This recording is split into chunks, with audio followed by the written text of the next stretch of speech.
All right. Hi, everybody. Thanks for joining us this evening. This is John McDougall. I am the event coordinator at Murder by the Book in Houston. We're so excited for tonight's event, but before we get started with Lev and Nicholas, I'm going to do just some general store announcement stuff so everybody can kind of know what's going on at Murder by the Book. So if you are new viewers, again, I'm John McDougall. I am the event coordinator at Murder by the Book in Houston. We are open for browsing, so if you have not come to see us in a while, we're still getting people calling and asking if we are doing appointments or not. We're not. You're welcome to come in. We're still trying to limit it to 6 or 8 or so people in the store at a time. So if you do pull up and the parking lot is full, maybe just poke your head in and see where we're at capacity-wise. It is a small space, and we want everybody to feel comfortable when they're in the store. We are still asking people to wear masks since kids can't get vaccinated just yet, and we do have a large number of customers that come visit us from MD Anderson because they're getting treatment. We want to make sure that everybody feels comfortable as well. We are still doing curbside pickup too, so if you were not getting out and about just yet, just give us a call when you pull up into the parking lot, and we're happy to run books out to you.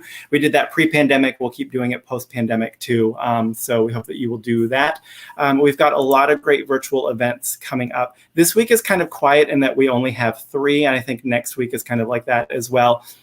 But we've got great stuff coming up. So if you haven't checked out murderbooks.com to see the full launch or the full lineup, we're doing a Best of World Science Fiction launch party next Tuesday at 1 o'clock with Sylvia Moreno Garcia is going to be one of the authors, Lavi Tidair. So lots of really great stuff coming up. And then next Tuesday, I'm going to be chatting with Nikesa Afia and Mia Manansala about their new Cozy Mysteries.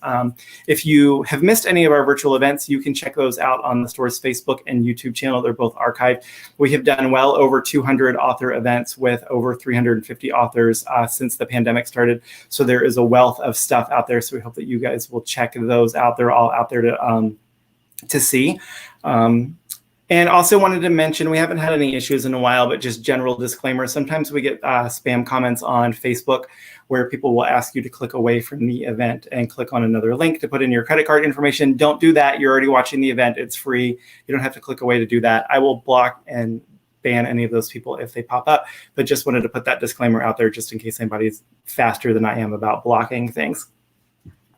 So I think those are all of our general store announcements. I see we have some viewers already, so I'm going to go ahead and get us started. So we're really excited tonight to have Lev Rosen, who is writing as L.C. Rosen. His book Camp has just come out in paperback, and so he's going to be chatting with us tonight. So let's bring him on. How are you tonight, Lev? Hi, I'm great. How are you? Thanks so much for having me. Oh, thanks for doing this for us. As we were saying beforehand, we've been able to chat on Twitter and direct message and stuff, but it's actually nice to kind of actually put a face to it and actually get to have like a real-time conversation with you. Yeah, this is like the first time I've heard your voice actually respond and not just like on an Instagram video. Yeah, which, one of the I don't know, upsides, downsides, something to doing these virtual events has been trying to get really comfortable with hearing my own voice as I'm like rewatching videos back to make sure I didn't stumble over anything or kind of rewatching these. It's been really interesting to have to get used to seeing myself on screen as much as I have in the last year. I haven't watched a single thing back. I'm just like moving forward like a shark. It's done. Really, really early on, we were doing these. We've since stopped doing them. We were doing these recommendation videos. So I would have to watch them back or like edit them and things like that. And I was like, oh, I'm going to have to get real comfortable with this real quick. So as we said, your newest book, Camp, just came out in paperback on Tuesday. So anybody who is watching, L.C. Rosen is also known as Lev Rosen. He has written several books for adults and children, including the young adult novel Jack of Hearts and Other Parts. His books have been featured on numerous Best of Year lists and nominated for several awards. He lives in New York City with his husband, Lambda Award finalist. When are the Lambda Awards? They are the first, June 1st, so next week on Tuesday, and they are free. So they're online. Everyone should. You can register for tickets. You can make a donation if you'd like, but you should absolutely tune in to those. There's going to be a lot of really fun people presenting and participating. So yeah, Lambda Awards free Tuesday. Highly recommended. Yeah, so once we get started, for anybody who's watching, I'll get the registration link and I'll drop it in the comments.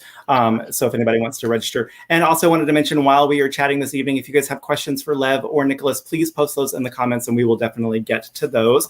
So now we're going to bring out Nicholas. How are you tonight, Nicholas? I'm good. How are you? Thank you so much for having me. Oh, thanks for doing this, and congratulations on your debut. We're so excited. Thank you. I'm so excited.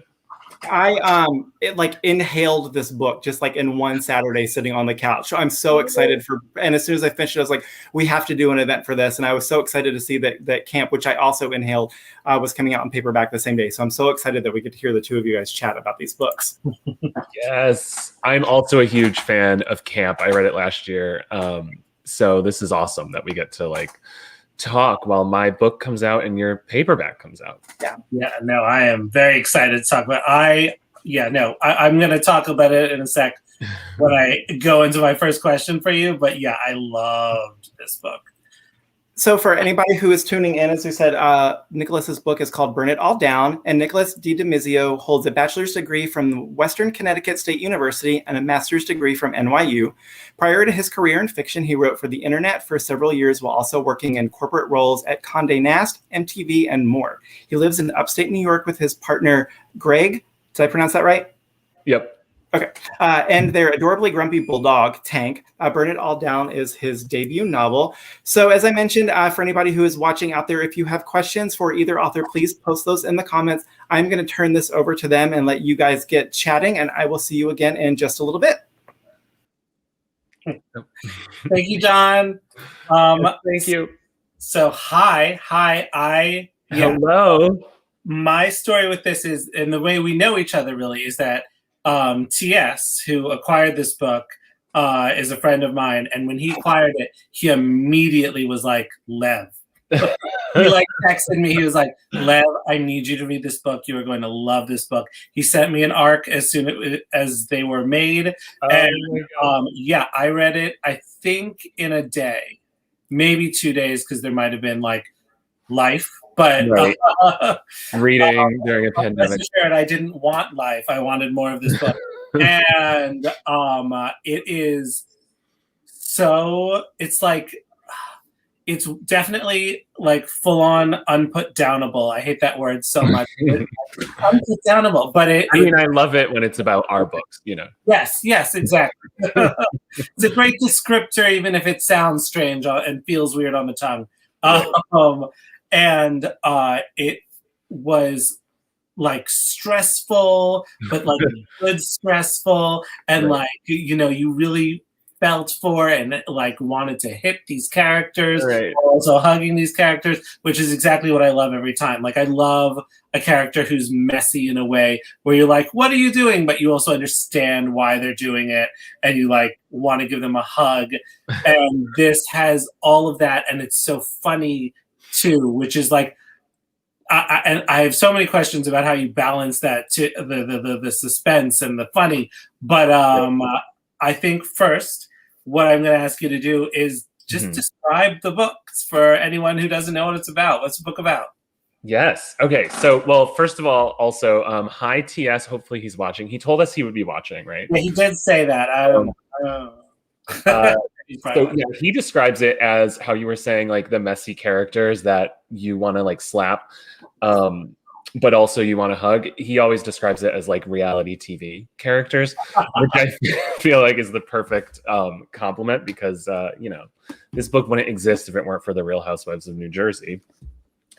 But anyway, so Burn It All Down is a buddy comedy revenge caper, starring a mother-son duo who both kind of have just horrible relationship patterns with the wrong men every time, who are always just, breaking their hearts and doing horrible things to them. And so basically the book starts when they decide that they have had enough and they're going to go on a little bit of a revenge streak, and it quickly escalates beyond what their initial intentions were. And so, yeah, it all kind of unravels from there, and it's a journey. I saw your piece on Thelma and Louise, and obviously Thelma and Louise gets thrown around a lot when we're talking about this, because it's got that like on the run, revenge, disaster, and like still sort of like thriller and still sort of funny. And I guess my first question for you essentially is like, what was that the original idea? Were you like, I want Thelma and Louise, but mom and gay son, or did that come in later? You know, that is such a great question, because it came in later. It was originally, I always had the characters in my head. Like I always thought of it as Gilmore Girls, which I loved growing up. And which always reminded me of, you know, my own relationship with my mom. And there were always like mother-daughter, you know, relationships like that. I feel like in the early 2000s, we saw a lot of it. Natalie Portman starred in several films where she was the daughter, on the daughter side of the equation. But we never really saw it with like a single mom and her gay son, which is crazy when you think about it, because I feel like it's such a special, unique relationship. So it was always that and those characters that I thought of, and I tried like on and off for a couple of years to work on it. And it's actually a really funny story. Like before this book, I wrote like another manuscript that my agent had tried to sell, and the reason I pivoted to that manuscript, because I had these characters already in my head before I started the other book, but I wrote like, when I started writing it, so I wrote one chapter and it was Joey and Gia like in their kitchen doing something. And I had no idea what the plot was going to be. And I like sent it to one of my critique partners, and he sent it back and he was like, this literally nothing's happening. Like, love them, but what's the story? So like the story really didn't come until a couple years later. And then I realized that they were so angry that they had to, you know, the story was how do they exercise the anger and grow from it. So once I figured that out, it was like a very quick drafting situation. And so once you figured that out, did the Thelma Louise, like, were you actually thinking about it at all, or did you not realize it till you had a draft and you were like, oh, this is going to get compared to that a lot? Right. No, it was definitely the other. It was I rewatched the movie in like the fall of 2018, and that's when it clicked for me, and I was like, oh, this is like exactly what my characters need to do. And so yeah, it was like literally watching the movie for the first time in a few years was the spark of inspiration. And it's so good. And were there any other pop culture influences along the way that like are more prominent in your mind, but for some reason no one is picking up on? That's a good one. I mean, there's so many. I already mentioned Real Housewives of Jersey, which, as someone who just left Jersey after living there for several years, now that show means even more to me, because I watch it and I just like reminisce about when I was like in that world. So, you know, I mean, like all of those characters, like every Jersey housewife, both past cast and present cast, they're just my favorite people in the world, even though, you know, some of them are a little hateable and they do horrible things, but it's like you can't help. And I don't know. So yeah, that was definitely an influence. What were the others? I mean, definitely Gilmore. I don't know if you're a fan. I know it's like a divisive show. Like some people love it, and then the people who don't like it. I like Gilmore Girls. I was going to ask which Jersey housewives specifically, although I'm not like a full-on Housewives, like a stan, I guess. Right. But I do remember, you know, the one with the short red hair and the one who flipped the table. Oh, Caroline and Teresa. Well, I mean, Teresa is like the iconic New Jersey housewife. And so yeah, I mean, she's an inspiration, not just with this book, but just generally. And I feel like, especially in recent years, after, you know, she's no longer with her husband, who I feel like was a very stifling, you know, he wasn't good for her. And so I feel like now she's free and we're really able to watch her shine.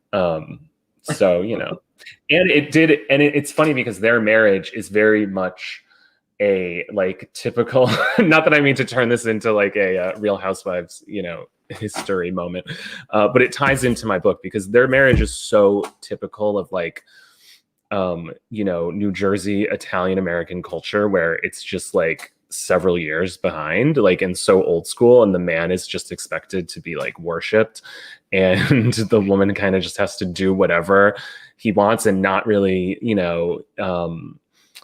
not say anything when she really should, and cook for him, clean for him, all of that stuff. So that was a lot of like, and you have that character in the book there, Gia's mom. Gia's mom, like, without getting into spoilers of stuff that happens sort of in the late game, right? Sort of this like very traditional, like, I cook and clean for the husband, who's now passed, figure that it feels like Gia sort of resents for being that way, right? And absolutely. Okay. Yeah, I feel. Oh, sorry. No, continue. No, so I was going to say, was that an intentional sort of? Did you want to kind of indict this relationship that you're talking about? I don't want to put you on the spot. No, completely. I think it's like it's just ridiculous when that is, a part of your culture. And obviously I can't speak for every, family in the world, but it was definitely something that was still around. Like when I was growing up, I mean, my grandmother literally was in an arranged marriage. Like her family in Italy and my grandfather's family, like he needed a wife and they were like, oh, look at her, she's available. And so it's like, I've seen how that affects generation after generation, where it's like you have, one generation where the wife is like trapped in this kind of really oppressive marriage, and it kind of trickles down to her kids, and then so that's kind of like Gia's character. It trickled down to her, but she grew up being like, screw that. I'm not going to let a guy tell me what to do. I'm going to speak up for myself and have a voice. And then by the time it trickles down to her kid, he's just like, still like he inherits a lot of the messiness and the rage, but I feel like he, by the time it trickles to him, and I guess this is what starts the whole journey is, he eggs her on, and he knows that how like much repressed rage she must have. And that's kind of how they decide to start, breaking shit. I mean, an undesirable, like, or an understandable, reaction. I'm always like, I'm the first person to be like, who do we beat up? Like, what's the reaction? Like, something bad happened. What are we doing? Right. And it's funny with pop culture influences. I was sort of expecting an answer that you did not give, and it's an answer from my childhood, which has suddenly roared back to life, which is The Nanny. Oh my God. I love The Nanny. I mean, when I was reading this, I kept thinking about like, being a kid and watching The Nanny with my parents, and like there's something very Gia-esque about Fran Drescher. Fran Pine, yes, the character. Right. But Gia and Joey are so much angrier, like you just said, and they feel very like contemporary versions of that, like of The Nanny in that way. And it got me thinking a lot about sort of, I'm trying to find a different word for it, but like trashy characters, like this idea that like this character, and it's not a bad thing because, on The Nanny, her trashiness is what makes her like the life of the party and the person who can solve these problems, and the solution to all the problems in this waspy world. And I guess especially when we think about trashy characters, at least I feel as a queer man who's writing queer characters, it often feels as though queer characters, especially queer teenagers, have to be nice and smooth and clean in many ways. And so I guess my question is Joey sort of a response to that feeling of what queer characters are supposed to be, of like good gays, or was he more of a natural sort of reaction or autobiographical? Where did he come from? That's really my question. So he's definitely, I wouldn't say he's autobiographical of like my current mental state, but he certainly is, autobiographical of me in my late teens and early 20s, where I think, as gay guys of, millennials, who kind of grew up in like the 2000s and started dating, and it was just like a weird time to grow up, because it wasn't like now where like everything is just, I mean, not that I'm saying it's like some utopia now to be to be gay, but to do it back then, it was weird because it was like in between, like, it was well before gay marriage, but it was also obviously well after, like, there was definitely mainstream acceptance and everything. So anyway, all of which is to say, like, I definitely had my issues, and was drawn to just the worst men, like from the time I was a teenager up until I was like 25, just jerk after jerk after like unavailable, like just every horrible combination you could think. Like, those were the ones that I just was like, I would just jump into like these toxic relationships with them, while there was always like a nice guy, who's like giving attention on the side. And I was just like, I was like that girl who would like just use them for a self-esteem boost and then like focus on the guy that I couldn't have. So yeah, I was like a horrible person in my late teens and early 20s. And so I wanted to. I feel like most people are pretty horrible in their late teens, early 20s, so you shouldn't like worry too much about it. Right, like who's really got their shit together at that point? So yeah, I definitely wanted to infuse that entire, way of kind of being, and growing up into the book, and also have him go along that journey with the person where he inherited a lot of his stuff from his mother. So, and did you get any, like, obviously TS didn't give you any pushback, but like, did you get any pushback from readers before TS, or I don't know if you've seen early reviews or anything, and don't go looking if you haven't. I haven't seen yours either, but just never look at reviews. Right. My advice.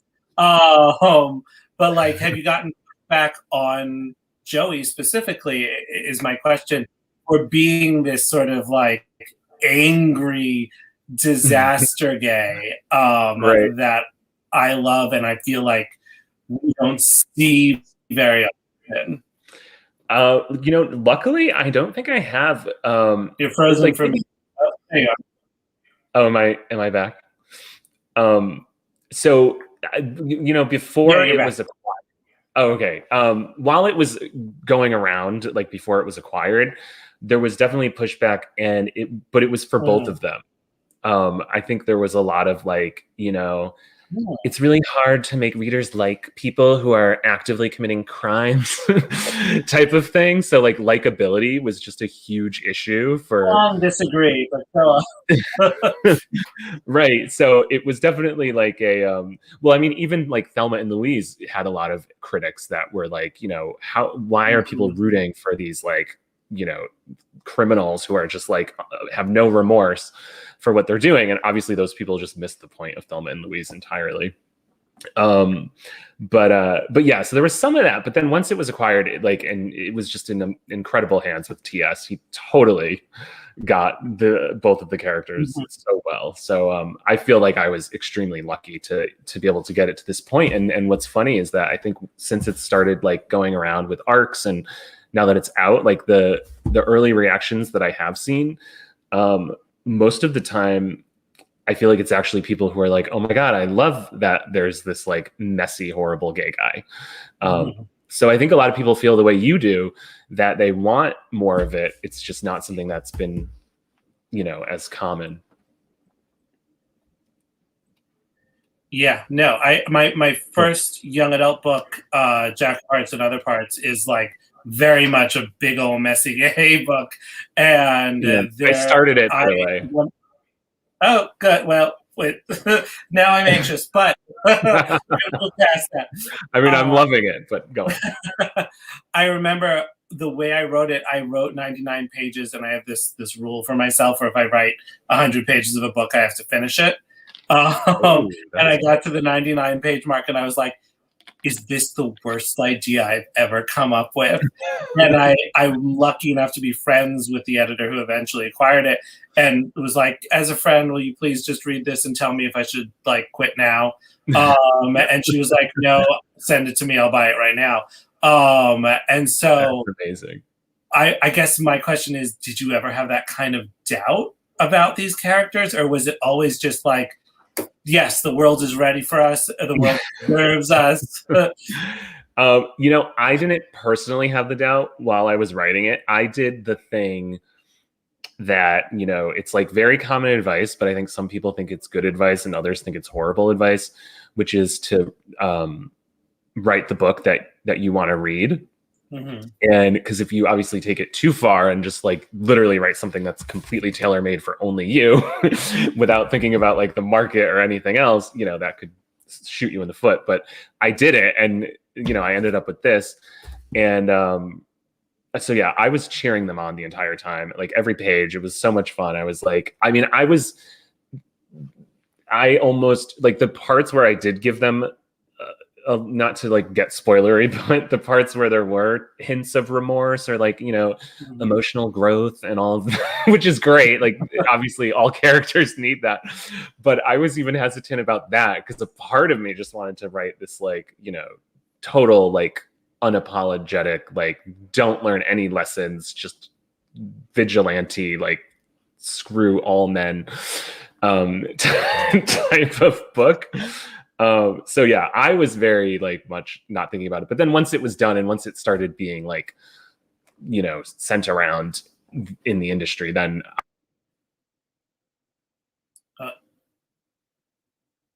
you froze for me again. Or maybe I froze.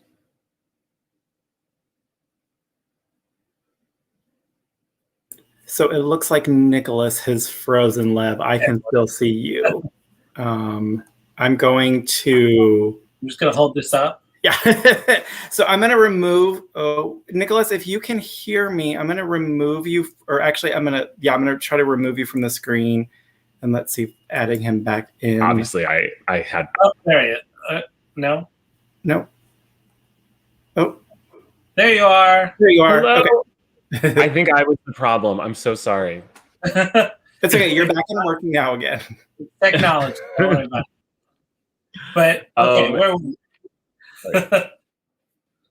So I think you were talking about when it was first going out to editors. That's where you got then So yeah, I never had any doubts about what I wanted them to be, but certainly once it was being sent around and getting rejections, then you start questioning, because not this right, like not every editor is gonna have the same taste as you, and I think it's so yeah, that was stressful. Luckily, unlike my past projects, this one wasn't on submission for very long, so I didn't have like too much time to unravel. But yeah, because it's social, because like you put all the work in, especially with books, you put it all in up front, and then you just have to hope that someone likes it. Yeah. So it's a little mad. Definitely, you're right, kids.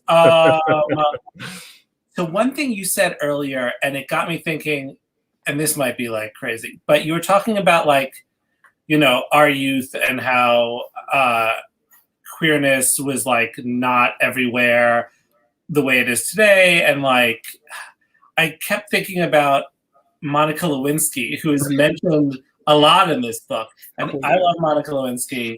I think she's hilarious. And I kept thinking about like, sort of, I don't know. This is a very half-formed thought that I did not write down beforehand. So as I go. But the idea of like queerness becoming more accepted and you know, similar to the idea of like the bad girl, which is sort of like what Gia is, you know, becoming more accepted, and wondering if you think those are linked, and if you perhaps had a more coherent thought here involving Monica Lewinsky and the evolution of queerness, because I feel like they're linked somehow. So many. I mean, I have so many thoughts. Well, yeah, I mean, I think it was because of when we came of age, you know, it was like we didn't have a ton of like gay men examples or queer people at all, you know, to kind of look to relate to, I guess. And so for me, it was like, you know, the people that I always related to, like, obviously one was my mom and like I remember being like 10 years old and feeling like this affinity for Monica, or like this sympathy, because she was just totally shamed and like vilified. And I mean, she was like like not a child, but she was extremely young, as we just talked about. You know, when you're in late teens, early 20s, you're not making wise decisions in matters of the heart. So she was like an icon for me, just in the way that, you know, she got through it, and she years later is now like an anti-bullying advocate and all of these things. And she's just doing so much good. But I always thought that she should have like burned the White House down for this shit that she was put through. But she didn't. So she's a good role model for that, for, you know, but yeah, I think she was held to like a crazy standard. Like, I think it's similar to like the standards a gay guy would be held to. It's like, not, you know, it doesn't happen and they're like, oh, this powerful man took advantage of this impressionable young girl or this young gay guy. It's like, oh, this young girl / gay is just like this horny slut monster who's like breaking up a marriage, or not even breaking up a marriage. Glad that they worked it out. Love everybody. It was, you know, it's like I think there are a lot of similarities, and the likability thing in books. I think, women characters get that note all the time in a way that like straight men don't as much. Yeah, and I think gay men get that note too. And it's just like, unless you're a straight guy, like you have to be perfect and pretty and clean and nice. Yeah. And like, I just think about, especially writing for teens like I do, I think about the idea that like there are teens out there and they are fed these specific narratives, this one story of the kind of gay teen they can be. And like we've been saying, most teenagers' lives are like, most teens are disasters. Yeah. And, like I just feel like if they don't see that reflected in the page, they must come to like feel like there's something even more wrong with them. Which is why I'm such an advocate for like gay messes on the page. Right. Well, I mean, that's something that, and like, I haven't finished Jack of Hearts yet, but I've read Camp, and that's something that's so great about Camp, is that you do such a great job showing like in modern times, so this evolved world that we live in, where you can be gay and you can go to like an all queer summer camp and you can totally find yourself as a teen, like the Randy was, you know, when you start the book, like he's very confident, knows who he is. He's not like, you know, he doesn't think he's a disaster. Even though like goes into it, literally everyone tells him he is. right, like he's doing something utterly ridiculous, but he doesn't, you know, realize or doesn't think of it that way. And yeah, it's like, even in this enlightened time when, you know, there is conversation around toxic masculinity and all of these things, like even someone like Randy, who's like, you know, supported and open and everything, can still end up, you know, not having it all figured out and you know, getting sucked into just no teenager should have it figured all out. Can you imagine the amount of pressure? Yes, you need it all figured out by the time you're 15, everyone. Right. I mean, even like, you know, as an adult, who has it figured out? Yeah. Not Gia. I wanted to Well, I wanted to ask, because you were talking about that, we've like touched on this in 6 different ways, but terrible taste in men. Why? Where does it come from? I mean, you used to write a dating column, a relationship column, like you said, and we have Gia, we have Joey, both terrible taste in men. I feel confident we can say we have Monica, had pretty bad taste in men. And we can say that your favorite Real Housewife you were mentioning is free now because she was with a terrible man. Yeah. What is it, do you think, that I'm not going to ask you what like makes us have terrible taste in men, although if you want to go for it. But what makes us as readers, as viewers, interested in people who have terrible taste in men? Like that's always interesting to me, because part of me wants to be like, you should have known better. Yeah. Like, you know better. In Joey's case, he's like, I know this guy is terrible. Yeah. And I find that so compelling. And I guess my question is, I assume you do too. And I am asking you why.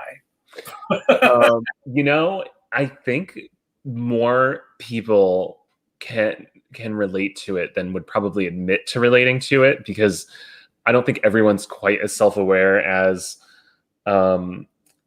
Joey is about it in the beginning, or as I was, even because like when I was going through it, I always was like the ultimate like rationalizer of red flags, like just they tell you, like guys will tell you pretty much right away like who they are. Like wait, I want to hear the biggest red flag you rationalized and how that.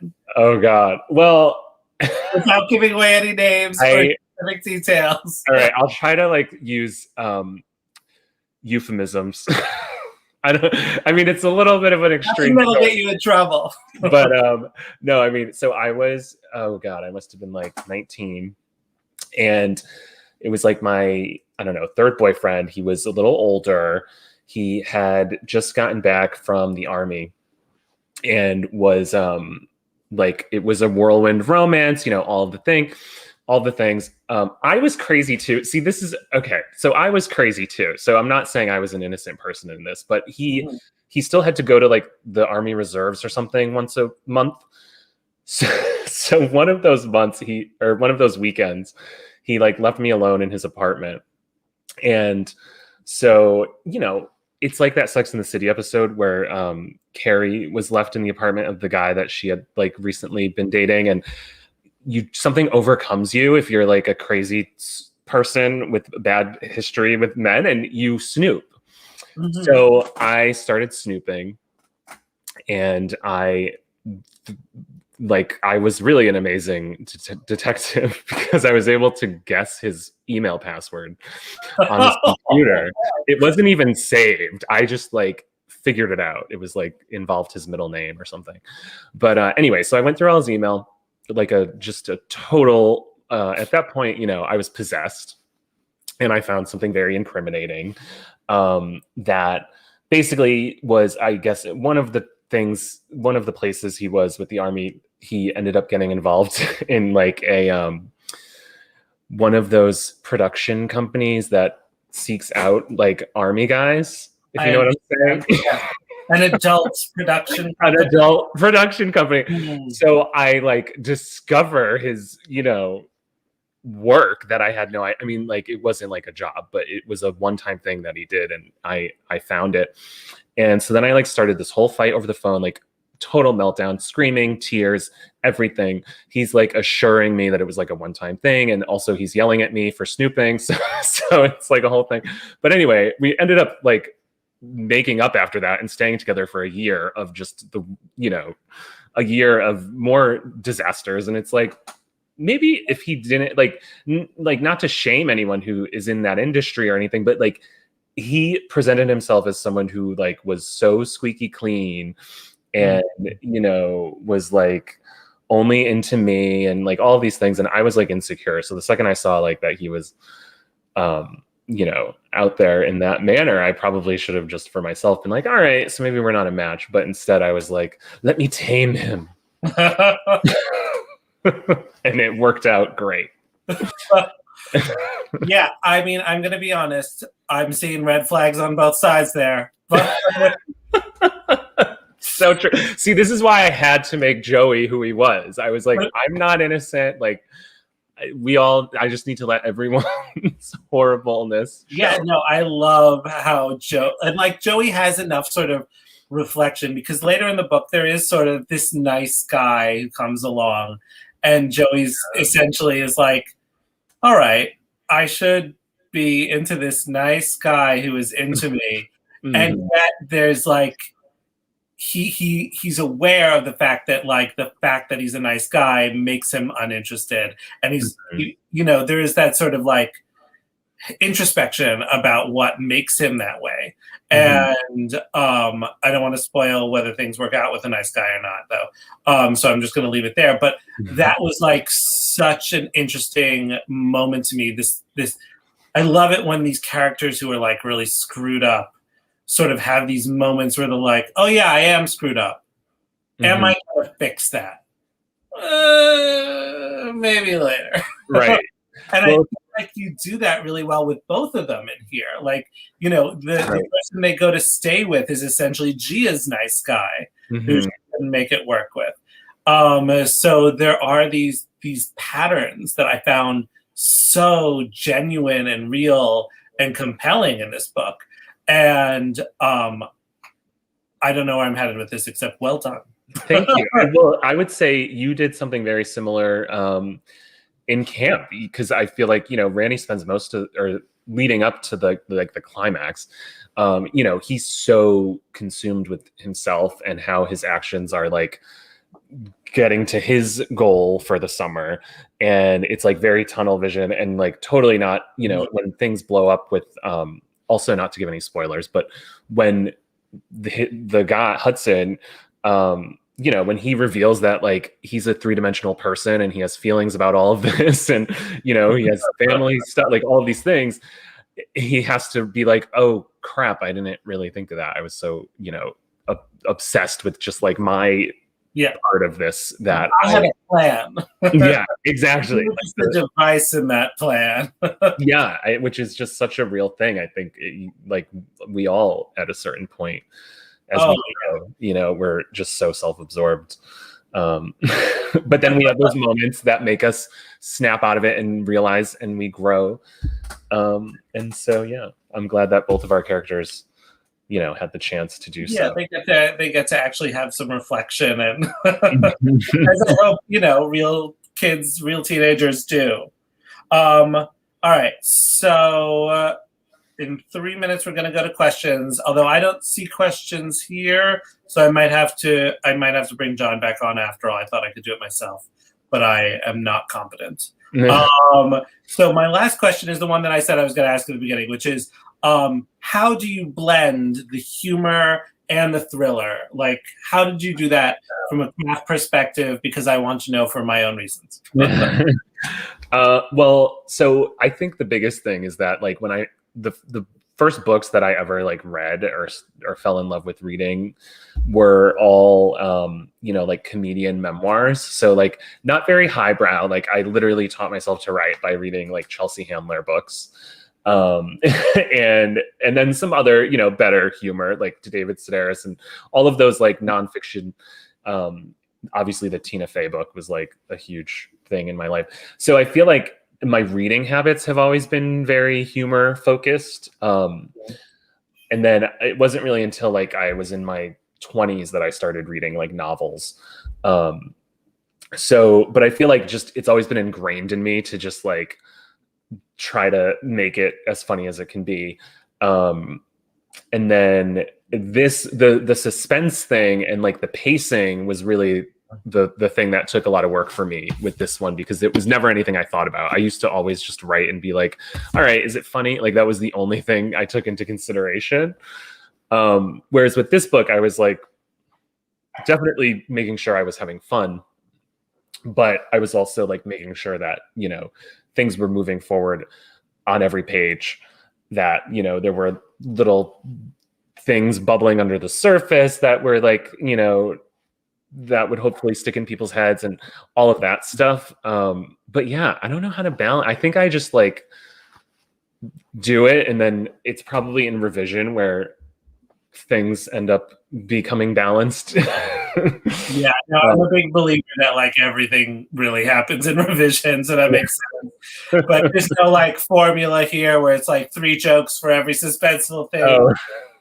No, I wish I thought of it that way, but no, it's mostly just like fear. I think this question came up earlier, not this question, but in another event, someone asked like, how do you keep every page interesting? And I like my answer was like fun and fear, like a combination of both. So like have fun and then also be afraid that people are going to get bored at every single turn. Be like, you know, are they going to stop reading at this point? Mm-hmm. Okay, then if the answer is like maybe, then just like delete the sentence. And that's actually that. I mean, that's a great piece of advice. That's essentially what my agent tells me to. Yeah, always be afraid that people are going to lose interest. Essentially, yeah. All right, we're at the 45 mark. So yeah, John, are there questions? Yes. So before we get into questions, Lev, you asked Nicholas. I'm going to throw a couple of your questions you asked him back to you. Can you tell everybody kind of a little bit your elevator pitch for camp? Oh yeah, sure. Camp is young adult romantic comedy that takes place at an LGBTQIA plus summer camp where Randy has been going for 4 years, and this year he has come back and he has a plan. He is going to make Hudson Aronson Lim fall in love with him. The issue is that Hudson is mask for mask, and Randy is decidedly not. He wears nail polish. He's got unicorn sheets. He's a theater kid. But he's using that theater kidness this year to remake himself into Dell, the other part of Randall, Hudson's mask fantasy. And this is obviously a terrible plan. And everyone tells him so. And yeah, stuff happens from there.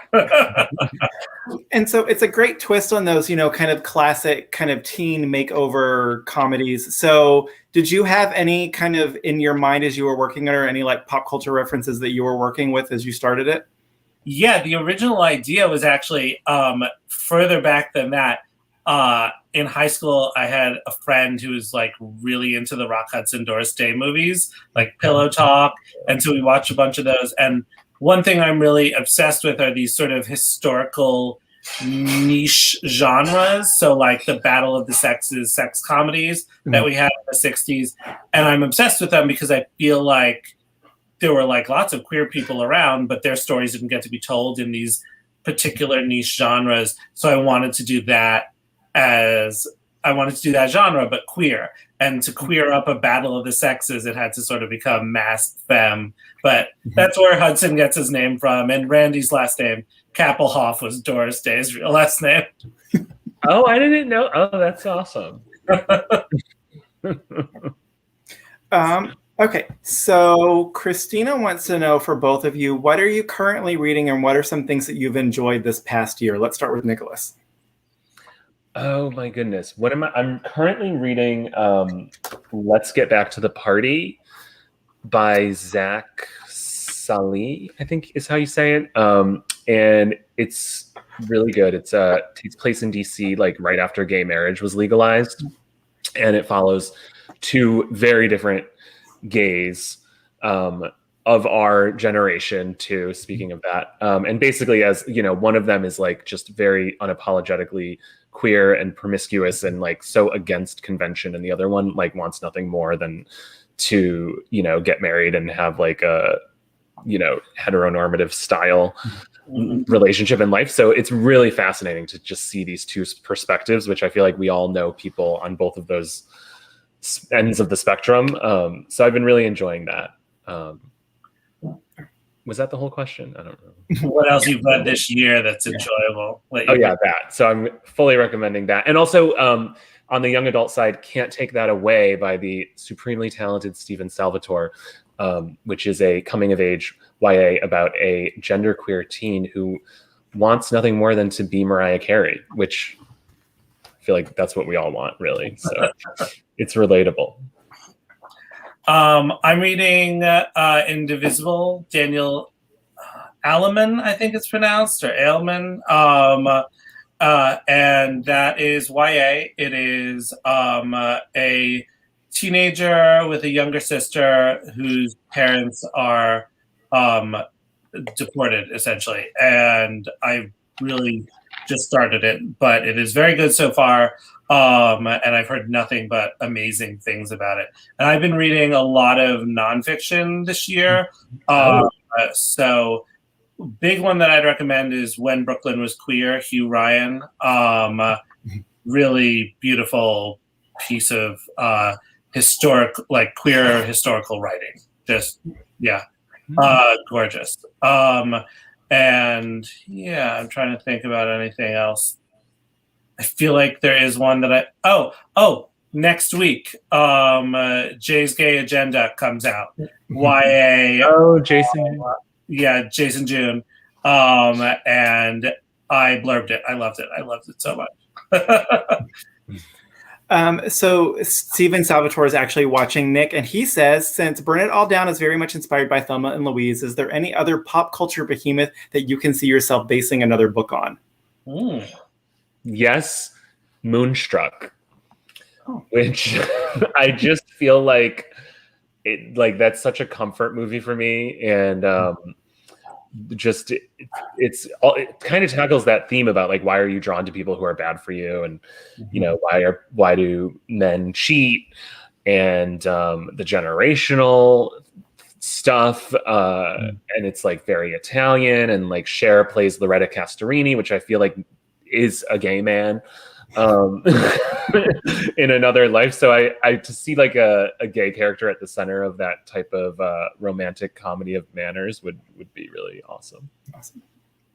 How about you, Lev? Are there any like pop culture things that you want to like put your own spin on, similarly like that? I mean, my next adult book, which comes out fall 22, is, very Knives Outy.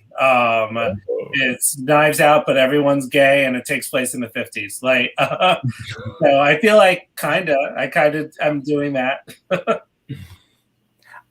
So Christina wants to know, she says, for both of you, what is your take on the genre and how there seems to be a spectrum between kind of lovey-dovey new rom-coms that have emerged compared to your own books, or even other releases like the new one, Yes, Daddy?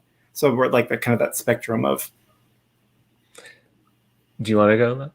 I guess I haven't read Yes, Daddy. What is this? I'm having trouble grasping the spectrum. I haven't read it yet either. I have it on my stack. It's it's supposed to be sort of kind of gothic but queer. There's also like PJ Vernon has his book coming out called Bathhouse, which is just a really great. Yeah. Great cover on that one. Yeah. I mean, I in terms of I guess I'm a little confused about the question. Yeah. Are we talking about queer books in general, or are we talking about rom-coms? Yeah. So Christina, if you want to clarify that for us a little, which genre you meant. Oh, she says, pardon my use of description. No, it's probably just me. I'm not very bright. Don't worry about it. So rom-coms. So like that scale of rom-coms for the sort of dark rom-com to the like lovey-dovey meet cute. I mean, I feel like I feel like more stories the better. That's always been my perspective. So if we're gonna diversify the rom-com, we can't just do it by adding queer people of color, etc. We have to diversify what romance and what comedy really means, because these things are subjective. Like, let's show some darker romance, because getting out of that romance might be important, or maybe a darker romance is one that will speak to someone and help them in some way. Yeah, I think there's obviously there's certain readers who read rom-coms who really want like the wish fulfillment and want like simplicity and happiness and, characters that are adorable and relationships that you can ship, which I think is great because it's great escapism. And then there's but like I also feel like myself as a reader, I'm way more into the stories that are just like rooted in like the ugliest parts of reality. But I think we need both for sure. And so so she said, yeah, and I mean, I for books too. I'm sorry, go ahead. Yeah, I mean, when it comes to queer rom-coms, like I was saying before, I just worry about, when in YA. In adults, I don't worry so much. But in YA, I think about queer teenagers only getting this one sort of presentation of what their life is supposed to be. And if they don't meet that, how they feel. Like, and I imagine it feels busted, it feels broken. Mm-hmm. If their first romance is somehow screwed up in some way and that's not what they read, they internalize, they blame themselves. And that's always my concern. And that's why I feel like it's important to show sort of these screwed up relationships too, so that a queer teenager can read it and be like, oh, I relate to that. And I understand how to get out of this. I understand it's not my fault. That's important to me. Yeah. Right. So you answered the question perfectly. And I think, like you said, you guys touched on this a little bit too. Like, that's so important with like specifically queer stories too, because it's great to have like, the Becky Albertalli Love, Simon, where he has this really supportive family, and then it's good to be able to read that. And, sometimes that can be wish fulfillment too, but then to just kind of also see, the Adam Sass Surrender Your Sons version of it, where, he gets sent off to this camp. It's great to see. I loved Bathhouse. I read it pretty recently. I also just finished this other thriller called Hush Little Baby by R.H. Herron. And it's fantastic. So it's about this lesbian OBGYN who is recently gotten divorced, but is giving birth to her ex-wife's biological child. But like the book opens up and she is like chained to a bed and clearly somebody's trying to steal her baby. So it's just this like super intense thriller. And like the main character just like happens to be a lesbian. So it's so great to kind of get to read just one of those like crazy domestic suspense books like Bathhouse 2, where it's just like, this is cuckoo. It's like completely banana pants. And it's just like, oh, great. They just get to be like a gay person who's like going about their lives and like wakes up chained to a table and has nothing to do with the fact that they're gay. They're just a person who's experiencing this like insanity. I'm going to ask you to email me the name of that one later. Yeah. Looking around for a pen. So for anybody who is watching too, I'll repeat it too. It's Hush Little Baby, and the author is R.H. Herron. Her name is Rachel Herron, but she's writing under the pseudonym R.H. And we chatted with her last week, 2 weeks ago. I said relatable. Hasn't, woken up in the situation. Who has used their initials. And so, Lev, I wanted to also ask you, I know that you have recently relaunched the Camp Outland bonfire campaign. I got mine on too. So can you tell everybody a little bit about that? And I'll drop the link for that in the comments. I mean, it's just t-shirts that I made with clip art. But it's bonfire.com/Camp Outland, I think. If you hold out till June, I might be doing something with people who buy stuff from the shop in June. We'll see. But it's get a t-shirt. And I have to say the baseball. I have the baseball shirt because we've been doing bonfire campaigns for the store too. The baseball shirt is like the softest, most comfortable thing I've ever put on. I have like 12 of them for the bookstore and like from other bookstores too. Like my entire wardrobe is now like bonfire baseball t-shirts. I heard about it because Adam Sass did it for Surrender Your Sons. And I was like, those are great. How'd you do that? And he was like, oh, it's easy. It looks like a legit logo though. It doesn't look very homemade. So Stephen wants to know, so as gay writers, how do y'all balance your need to write for the market versus writing what you want to write? Ooh. You go first, Nicholas. I feel like I'm going to reiterate my other thing, which is that most of the time I'm, writing for myself first, selfishly, and just trying to have as much fun as possible. And then hope that it translates out to the reader. But I mean, I guess if market were like a total non-issue, like would I have changed anything about the gayness? I don't think I would actually. I feel like I feel like we're lucky enough where we can try to be as bold as possible. But I mean, actually, I am working on a book now that is a little more, it's a little more explicit in certain ways and in some things. And there have been moments with the work in progress that I'm doing now where I've had to stop myself and think, is this too much? Is this going to get a this is too much note from from anyone? So it is in the back of my mind at all times. And maybe that's rooted. I don't know. It's probably, we're all overcoming the shame of our, growing up in this society. But yeah. Did your mom read your book before you sent it to your agent? I want to know if her voice is in your head. So she has never read anything that wasn't published. So the first time she read this was when the arcs came out. Oh, okay. And so that was stressful, but but she loved it. I feel like the voices in my head are all faceless and nameless and just worst case scenario type characters. Just voices in the dark, nothing to worry about. Right, just compelling me to hack into people's email address. I think that when I'm writing, I mostly just focus on what I want. But when I write YA, I definitely focus not just on what I want, but what teen Lev would have needed. I think there's a responsibility aspect there as well as an entertainment aspect. But when I'm writing for adults, I throw that aside, and it's just what's gonna give me a good time? What do I want to see in the world? Right. So there's that. Those are my main concerns. The market, you can never predict it. You can never control it. Anyone who tells you what a market is doing is lying. And besides that, by the time you finish writing a book, get it out to editors, editor makes an offer, it's published, etc. 2-3 years have passed. Whatever was trendy is no longer trendy. Right. And editors are the first to know that, so they don't care that much about the market either.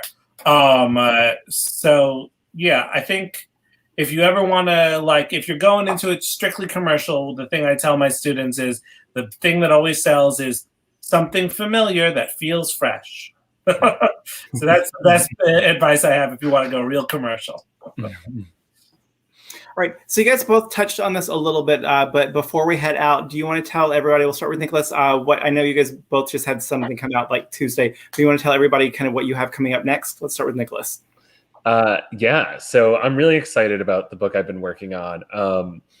It is a wedding comedy, so there's not really any crime, which is, still fun in its own ways, and the stakes are still very high. But basically, it's about this gay guy who is the best man for his best friend's wedding, who's his childhood best friend that he's grown up with. But over the years, he's also become really, really close friends with the bride in this wedding, his best friend's, fiance. So first he throws this, crazy bachelor party, and it's a lot of stuff goes down. And then being that he's so close to the bride, she wants him to go to the bachelorette party too, as kind of the token gay guy. And so he does that.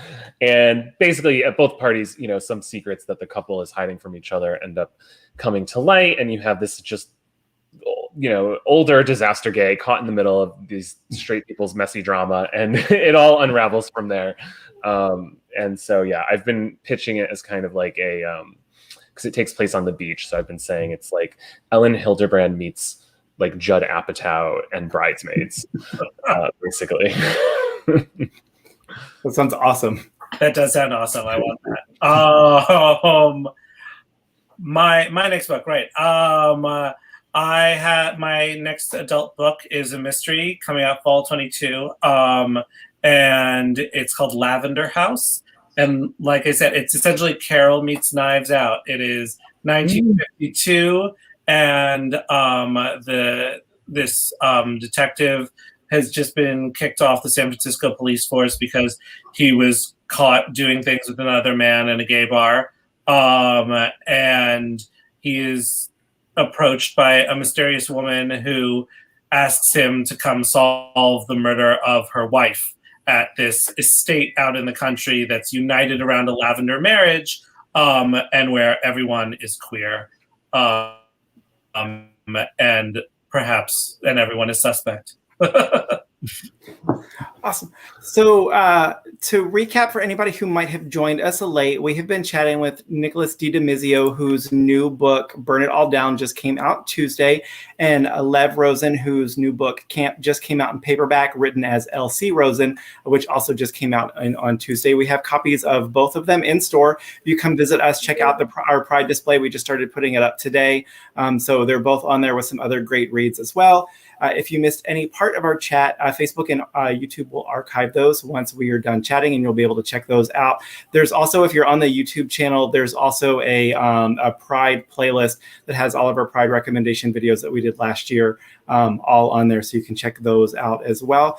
Nicolas and Lev, thank you so much for joining us this evening. This was a blast. Thank you. This is so much fun. Yes, thank you both so much. This was amazing. So happy that we were able to do it. Me too. Me too. So y'all take care, and we'll see you around.